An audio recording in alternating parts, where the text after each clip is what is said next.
Célébration du 14 juillet dans la forêt de Victor Hugo. Qu'il est joyeux aujourd'hui le chêne aux rameaux sans nombre, mystérieux point d'appui de toute la forêt sombre. Comme quand nous triomphons, il frémit l'arbre civique, il répand à plis profonds sa grande ombre magnifique. D'où lui vient cette gaieté ? D'où vient qu'il vibre et se dresse et semble faire à l'été une fière caresse ?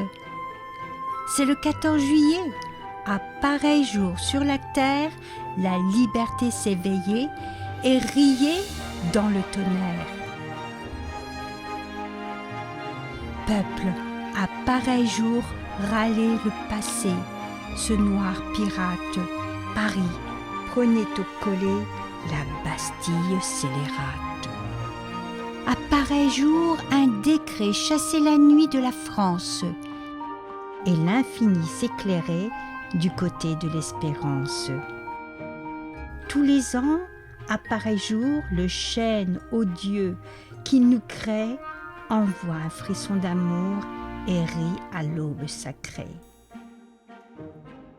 Il se souvient tout joyeux comme on lui prenait ses branches, l'âme humaine dans les cieux, fière, ouvrait ses ailes blanches.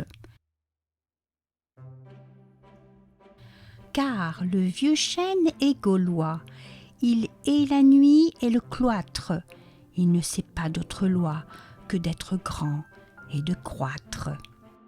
Il est grec, il est romain, sa cime monte âpre et noire au-dessus du genre humain dans une lueur de gloire. Sa feuille, chère aux soldats, va sans peur et sans reproche du front d'Épaminondas à l'uniforme d'Auch. Il est le vieillard des bois, il a richesse de l'âge. Dans sa racine, autrefois, et demain dans son feuillage. Les rayons, les vents, les eaux tremblent dans toutes ses fibres. Comme il a besoin d'oiseaux, il aime les peuples libres. C'est son jour, il est content, c'est l'immense anniversaire. Paris était haletant, la lumière était sincère. Au loin roulait le tambour, jour béni, jour populaire, où l'on vit un chant d'amour sortir d'un cri de colère. Il tressaille au vent bercé, colosse où dans l'ombre austère, l'avenir et le passé mêlent leur double mystère. Les éclipses, s'il en est, ce vieux naïf les ignore. Il sait que tout ce qui naît, l'œuf muet, le vent sonore. Le nid rempli de bonheur, la fleur sortant des décombres et la parole d'honneur que Dieu donne aux vivants sombres. Il sait, calme et souriant, sérénité formidable, qu'un peuple est un Orient et que l'astre est imperdable. Il me salue en passant l'arbre auguste et centenaire, et dans le bois innocent qui chante et que je vénère. Étalant mille couleurs autour du chêne superbe, toutes les petites fleurs font leur toilette dans l'herbe. L'aurore au pavot dormant verse sa coupe enchantée, le lys met ses diamants, la rose est décolletée.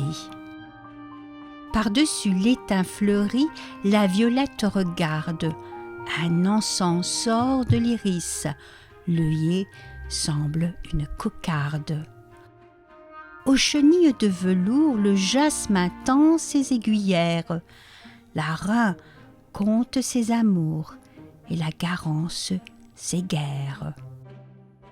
Le moineau franc, gai, taquin, dans le houx qui se pavoise, d'un refrain républicain, orne sa chanson grivoise. La jonc rit près du chemin. Tous les buissons des ravines ont leur bouquet à la main. L'air est plein de voix divines. Et ce doux monde charmant, heureux, sous le ciel prospère, épanoui, dit gaiement, c'est la fête du grand-père.